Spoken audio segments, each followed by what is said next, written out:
નમસ્કાર.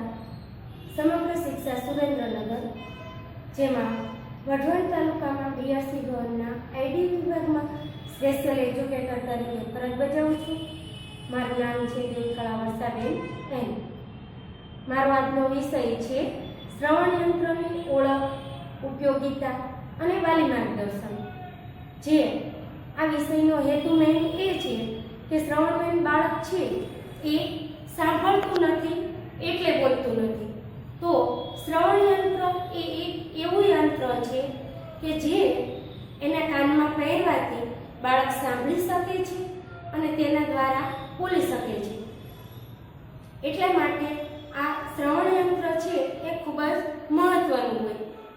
માટે હું આ બાળકોને ઉપયોગી એવા શ્રવણ યંત્ર કેવા કેવા પ્રકારના છે તેની ઓળખ આપીશ, તેના વિશે માહિતી અને તે કેવા દેખાય છે તે પણ બતાવીશ અને તેની શું ઉપયોગિતા છે. એ ઉપરાંત વાલીને શું શું ધ્યાન રાખવું જોઈએ, આ બાળકો માટે કેવી તકેદારી રાખવી જોઈએ એ અંગે પણ જણાવીશ. તો સૌથી પહેલાં કહું તો શ્રવણ મંદ બાળકોની વ્યાખ્યા. તો કે શ્રવણની ખામી એટલે આવૃત્તિની વાતચીતની પહોંચમાં સારા કાનમાં 60 ડેસિબલ કે તેથી વધારેની ખોટ એટલે કે સંભળાય નહીં એ પરિસ્થિતિને શ્રવણમંદતા કહે છે. એ સિવાય આપણે નોર્મલી કહીએ કે જે સાદી ભાષામાં કે જે વ્યક્તિને તદ્દન સંભળાતું નથી અથવા તો ખૂબ જ મોટો અવાજ હોય એ સાંભળી શકે છે. એટલે કે છુક છુક ગાડી, ટ્રેનનો અવાજ છે, કોઈ બેલ છે, ઘંટ છે, એનો અવાજ સાંભળી શકે છે. પણ વાતચીતમાં જે અવાજ આવે છે એ અવાજ સંભળાતો નથી. તો આવી વ્યક્તિને પણ શ્રવણમંદ કહેવામાં આવે છે. જેમાં એવી પણ વ્યક્તિ હોય કે જેને એક કાન સરસ સંભળાતું હોય અને બીજા કાને આમ સંભળાતું નથી. તો આવી વ્યક્તિ પણ શ્રવણમંદ કહેવાય છે. તો આપણે આ શ્રવણ યંત્ર જેના દ્વારા આપણે સાંભળી શકીએ છીએ, આ જે શ્રવણ યંત્ર છે એના દ્વારા સાંભળી શકીએ છીએ. તો આ જે શ્રવણ યંત્ર છે એના પ્રકાર આ મુજબ છે. તો એના પ્રકાર વિશે પહેલા આપણે માહિતી મેળવીશું. કુલ એના 5 પ્રકાર છે. એક છે પોકેટ હિયરિંગ એડ, બીજું છે behind the ear hearing aid, ત્રીજું છે in the ear hearing aid, ચોથું છે in the canal hearing aid અને પાંચમું છે complete in the canal hearing aid. જો પહેલો પ્રકાર છે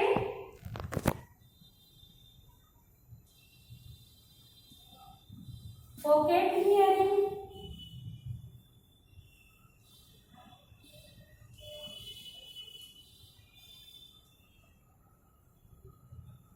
પોકેટ હિયરિંગ એડ તો આ મશીન છે એ એવું મશીન છે જેને ખીચામાં રાખીને એનો જે વાયર હોય ઇયરફોનની જેમ, મોબાઈલમાં જેમ ઇયરફોન વાપરીએ છીએ એવી રીતના આવું નાનું હોય છે ચોરસ, અને એની સાથે વાયર હોય છે જે કાનમાં રાખવી છે અને એનો અવાજ સેટિંગ કરવાથી સંભળાય છે. એવા મશીનને પોકેટ હિયરિંગ એડ કહે છે. આ એનું ચિત્ર છે પોકેટ હિયરિંગ એડનું. બીજું છે એ behind the ear hearing aid.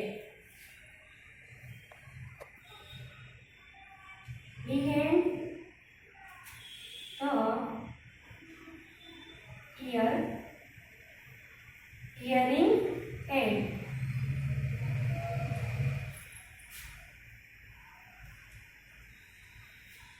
આ છે behind the ear hearing aid એટલે કે એ કાનની પાછળ હોય છે. કાનની પાછળ થઈ આમ કાનની પાછળ થઈ અને અહીંયા એની ઇયર ટીપ કે ઇયર મોલ્ડ આવે છે. એ મશીનને behind the ear hearing mode aid કહે છે, જે હું તમને બતાવું છું.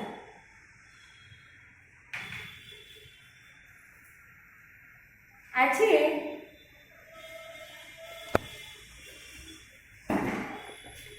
આ એ behind the ear hearing aid છે, જે આપણે આવી રીતના કાનની પાછળથી અહીંયા પહેરવાનું હોય છે.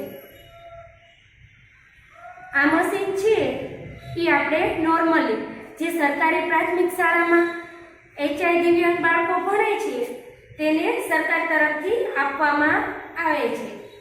તો આને behind the ear hearing aid કહે છે. એ આમ એકદમ કાનની પાછળ હોય, પોકેટ મશીનની જેટલું દેખાતું નથી.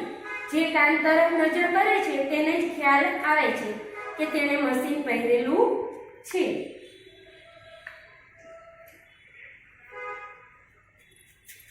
ત્રીજું છે in the ear hearing aid. In the ear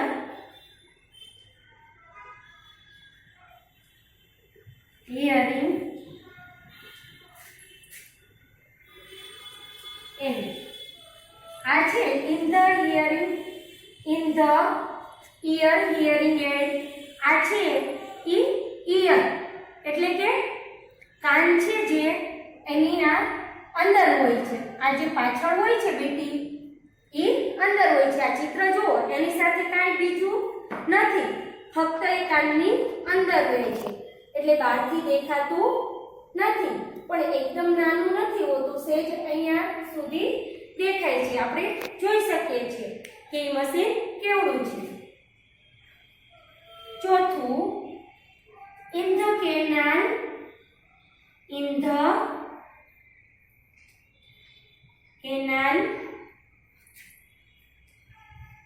hearing add.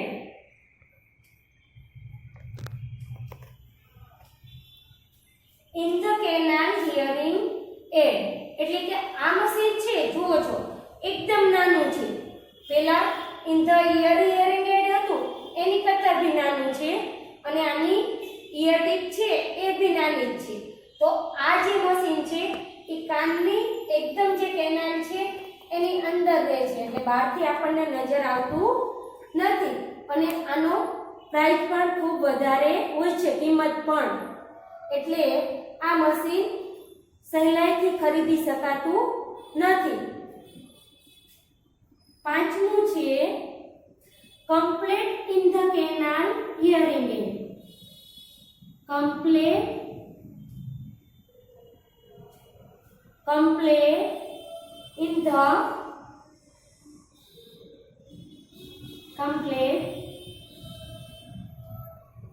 in the canal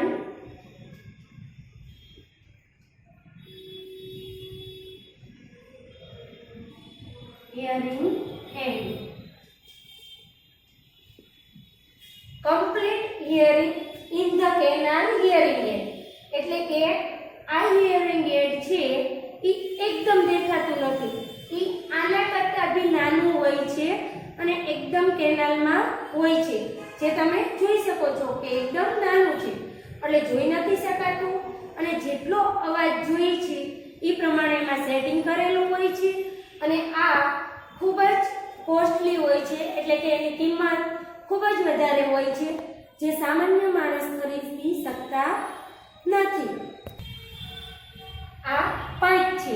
આ સિવાયનો એક પ્રકાર છે ગ્રુપ હિયરિંગ સિસ્ટમ.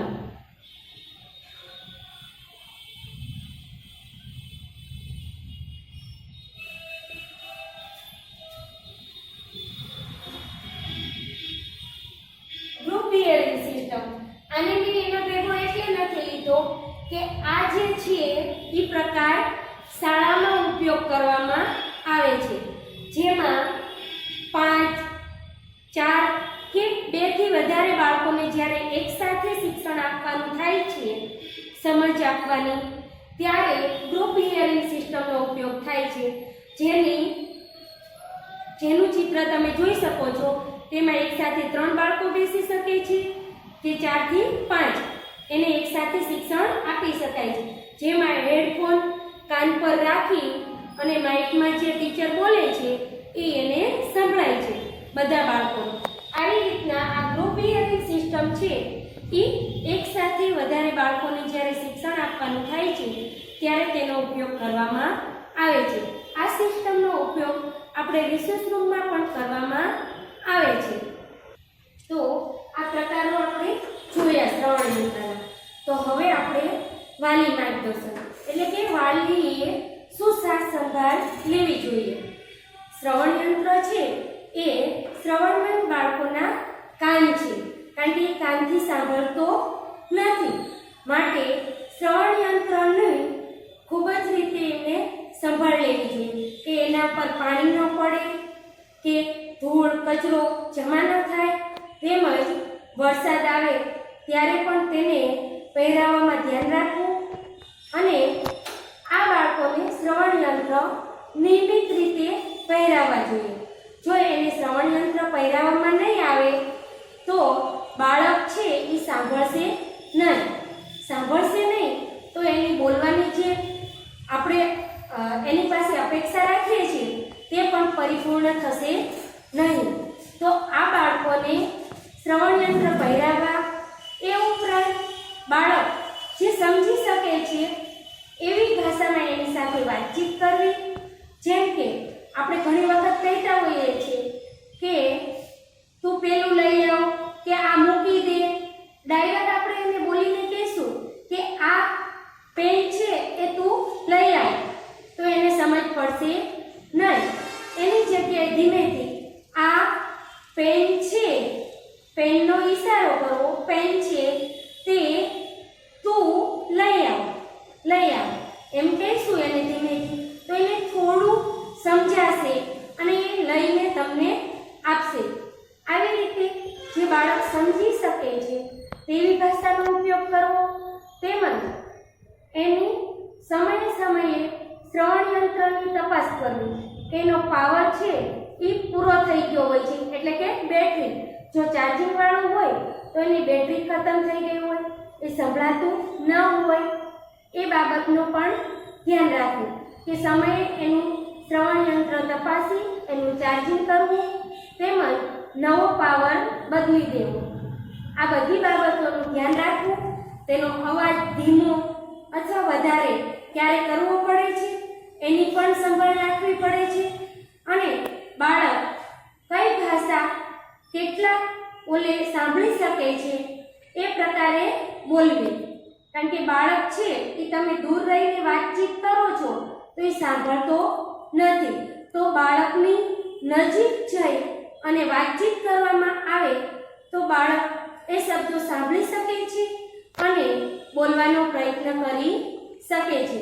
તો વાલીએ ખાસ આમાં ભૂમિકા ભજવવી જોઈએ કે તેમના પોતાના બાળક છે પોતાની આજુબાજુ રહે છે, પોતાની સાથે રહે છે, તો સતત એ એકબીજા સાથે પ્રત્યાયન કરી શકે તે માટે આ બાળકોને એને સ્પીચ થેરાપી, બોલીને તેમજ લખીને રિટન પેટર્ન એ બધું જ આપવી અને એને સામાજિકરણ કરાવવાનો પ્રયત્ન કરવો જોઈએ. તો આ બાળકો છે એ મોટા ભાગે બોલી શકે છે અને દરેક સાથે સામાજિકરણ કરી શકે છે. આભાર.